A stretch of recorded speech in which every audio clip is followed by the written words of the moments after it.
नमस्कार मित्रांनो महाराष्ट्र पोस्ट विभागाअंतर्गत ग्रामीण डाकसेवक, ब्रांच पोस्टमास्टर आणि असिस्टंट ब्रांच पोस्टमास्टर या पदांसाठी 2428 जागांची जाहिरात आलेली आहे। तर अर्ज कसा करावा, कागदपत्रे कोणती लागतात याबाबतची सर्व माहिती आपण या व्हिडिओमध्ये पाहणार आहोत। तर मित्रांनो व्हिडिओ शेवटपर्यंत पहा। तुम्ही जर अप्लाय करत असाल तर नक्की मला कमेंट करून सांगा। तर मित्रांनो नोटिफिकेशन आपण सविस्तर पाहू। नोटिफिकेशन पाहत असताना आपण महत्त्वाचे पॉईंट डिस्कस करणार आहोत। एज्युकेशनल क्वालिफिकेशन काय काय लागणार आहे, त्याच्यानंतर अर्ज कसा करायचा, त्याच्यानंतर कोणकोणते डॉक्युमेंट लागणार आहे, सविस्तर माहिती आपण या व्हिडिओमध्ये पाहणार आहोत। तर मित्रांनो सर्वात आधी आपण पाहू notification for the post of ग्रामीण डाकसेवक सायकल 3 2020-21 महाराष्ट्र सर्कलची ही ॲडव्हर्टिजमेंट आहे। त्यानंतर कोणकोणत्या पोस्टसाठी आहे, कोणकोणती पदं आहेत, तर 3 पदं आहेत। पहिलं पद आहे ब्रांच पोस्टमास्टर, त्याच्यानंतर दुसरं पद आहे असिस्टंट ब्रांच पोस्टमास्टर आणि तिसरं पद आहे डाकसेवक। हे 3 पदं आहेत। कोणतं? असिस्टंट ब्रांच पोस्टमास्टर आणि डाकसेवक हे 3 पदं आहेत। तर या तिन्ही पदांसाठी सॅलरी जी आहे BPM म्हणजेच ब्रांच पोस्टमास्टरसाठी आहे 12 ते 14,500 आणि ABPM आणि डाकसेवकसाठी आहे 10,000 ते 12,000च्या दरम्यान। त्याच्यानंतर इलिजिबिलिटी क्रायटेरिया काय आहे ते पाहू। एजमध्ये जर बघितलं आपण तर 27/4/2021ला तुम्ही 18 ते 40 वर्षाच्या आत असले पाहिजे। म्हणजेच 18 ते 40 वर्षापर्यंत तुमचं वय असलं पाहिजे 27/4/2021 या डेटला। तर एज रिलॅक्सेशन काय आहे, शेड्यूल कास्ट म्हणजेच SC ST साठी 5 वर्षाचं एज रिलॅक्सेशन आहे। अदर बॅकवर्ड क्लास म्हणजेच OBC साठी 3 वर्षाचं एज रिलॅक्सेशन आहे। त्याच्यानंतर इकॉनॉमिकली विकर सेक्शनसाठी कोणत्याही प्रकारचं एज रिलॅक्सेशन नाही। पर्सन विथ डिझॅबिलिटी PWD जर असेल तर 10 वर्षाचं, person with disability PWD plus OBC जर असेल तर 13 वर्षाचं आणि PWD प्लस SC ST जर असेल तर 15 वर्षाचं एज रिलॅक्सेशन आहे टोटल। त्याच्यानंतर हे जे 2 महत्त्वाचे पॉईंट आहे ते तुम्ही रीड करून घेऊ शकता। नोटिफिकेशन जर तुम्हाला डाउनलोड करायचं असेल तर डिस्क्रिप्शनमध्ये दिलेल्या लिंकवर क्लिक करून तुम्ही ते डाउनलोड करून घेऊ शकता। त्याच्यानंतर एज्युकेशनल क्वालिफिकेशन खूप महत्त्वाचा पॉईंट आहे। हा पॉईंट आपण रीड करून घेऊ जेणेकरून कोणताही डाऊट असता कामा नये।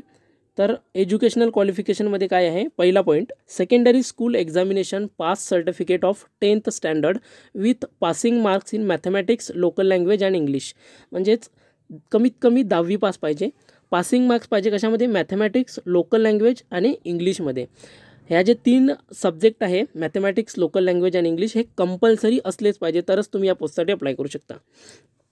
याच्यासाठी तुम्ही order number referred to in directorate order number 1731/2016 GDS dated 25/6/2018 याच्यामध्ये सेक्शनमध्ये पाहू शकता। त्याच्यानंतर compulsory knowledge of local language, कोणत्या लोकल लँग्वेजचं तुम्हाला नॉलेज असलं पाहिजे। आता इथे लिस्ट दिलेली आहे आपल्याला, याच्यामध्ये आपल्याला महाराष्ट्र शोधावं लागेल। महाराष्ट्रासाठी 14 नंबरचा पॉईंट, 14 नंबरला तुम्ही पाहू शकता महाराष्ट्र आहे, महाराष्ट्र आणि गोवा। महाराष्ट्रासाठी मराठी भाषेचं ज्ञान, तुम्हाला लोकल लँग्वेजचं ज्ञान असलं पाहिजे।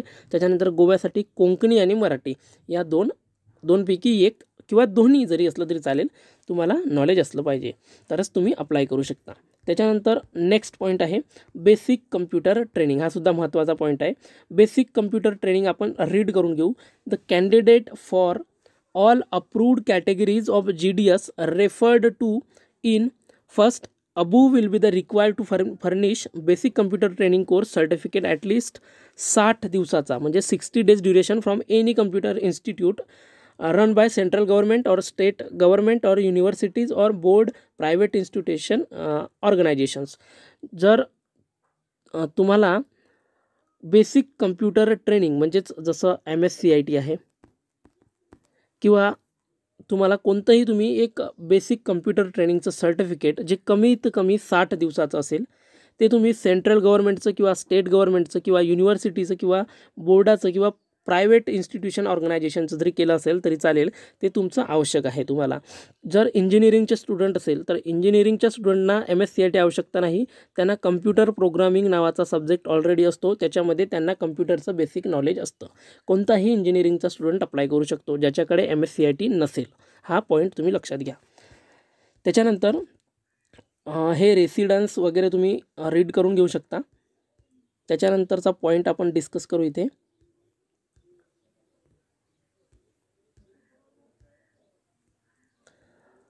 इथे नेम, सिरियल नंबर दिलेला आहे, नेम ऑफ द पोस्ट आणि categories of disability suitable for the post.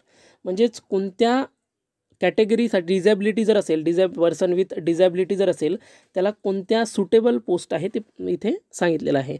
BPM, ABPM डाकसेवक तिन्हीसाठी लो विजन म्हणजेच person with disability low vision असेल तरी चालेल. डीफ ऑफ हिअरिंग किंवा हार्ड ऑफ हिअरिंग असेल तरी चालेल. 1 arm 1 leg, leprosy cured, dwarfism, acid attack victim असेल तरी तुम्ही PWDच्या केसमध्ये अप्लाय करू शकता. त्याच्यानंतरचा पॉईंट आहे, याच्यामध्ये ट्रान्सजेंडरच्या पर्सन आहे ते सुद्धा ट्रान्सजेंडरसुद्धा अप्लाय करू शकतात. त्याच्यानंतर सिलेक्शन क्रायटेरिया यांनी सांगितलेला आहे. तो सिलेक्शन क्रायटेरिया मेन म्हणजे 10वीचे जे पर्सेंटेज असतात, 10th बोर्ड पर्सेंटेज, त्याच्यावर सिलेक्शन होतं तिन्ही पोस्टसाठी. समजा तुम्हाला 88% असेल, 88.5875 म्हणजेच पॉईंटच्या नंतर 4 डिजिटपर्यंत जे नंबर्स आहेत ते लक्षात घेऊन तुमचं सिलेक्शन लागतं. म्हणजेच फक्त 10वीच्या पर्सेंटेजच्या बेसवर हे जॉब आहे. 10वीच्या मार्क्सवर तुम्ही हे सिलेक्शन घेऊ शकता. मित्रांनो, नेक्स्ट पॉईंट आहे ॲप्लिकेशन सबमिशन. ॲप्लिकेशन सबमिशनच्या डेट्स आहेत तर 27/4/2021 पासून 27 एप्रिल 2021 पासून तर 26 मे 2021 पर्यंत तुम्ही फॉर्म फिल करून घेऊ शकता. वेबसाईट दिलेली आहे आपल्याला, 2 वेबसाईटद्वारे तुम्ही फॉर्म फिल करू शकता. पहिली वेबसाईट आहे http://indiapost.government.in. दुसरी वेबसाईट आहे appost.in/GDS ऑनलाईन. या 2 वेबसाईट आहे, तुम्ही इथे पाहू शकता. या 2 वेबसाईटमध्ये तुम्ही अर्ज करू शकता. डेट्स तुम्हाला परत एकदा सांगतो, 27 एप्रिल 2021 पासून तर 26 मे 2021 पर्यंत या 1 महिन्याच्या कालावधीत तुम्हाला फॉर्म फिल करून घ्यायचा आहे. माहिती कोणकोणती भरायची आहे? सर्वात आधी नेम, तुमचं नाव, वडिलांचं नाव, मोबाईल नंबर तुम्हाला रिक्वायर आहे एक, डेट ऑफ बर्थ, तुमचं जेंडर, तुमचं कम्युनिटी सर्टिफिकेट, त्याच्यानंतर तुमची disability PWD certificate, percentage of disability किती आहे ते मेन्शन करावं लागेल. त्याच्यानंतर state in which 10th class passed, कोणत्या राज्यामधून तुम्ही 10वी पास केली. त्याच्यानंतर बोर्ड, कोणत्या बोर्डामधून 10वी पास केली. त्याच्यानंतर कोणत्या साली तुमचं 10वी पास झालं. त्याच्यानंतर 10th क्लास सर्टिफिकेट नंबर किंवा रोल नंबर हा ऑप्शनल आहे. त्याच्यानंतर ट्रान्सजेंडरसाठी ट्रान्सजेंडर सर्टिफिकेट, तुम्हाला सर्व माहिती फिलअप करायचं आहे फॉर्म भरताना. त्याच्यानंतर फी पेमेंट तुम्हाला करायचं आहे. फी पेमेंट आहे applicant of category OC, OBC, EWS male transmen should be pay fee of 100 रुपये. म्हणजेच तुम्हाला 100 रुपयाचं जे फी पेमेंट आहे ते करायचं आहे OBC, EWS मेल OC कॅन्डिडेटसाठी.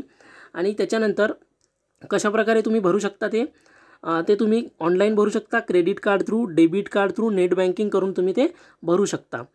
त्याच्यानंतर महत्त्वाचा point, payment of fee is exempt for all female trans women candidate as well as PWD candidate.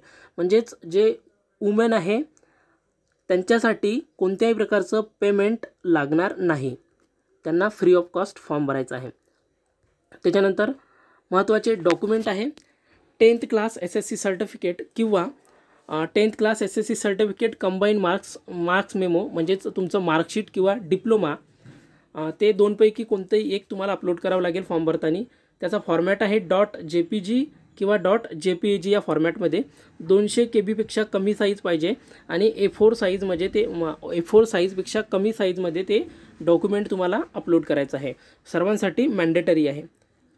त्याच्या अशा प्रकारे इथे सांगितलेलं आहे.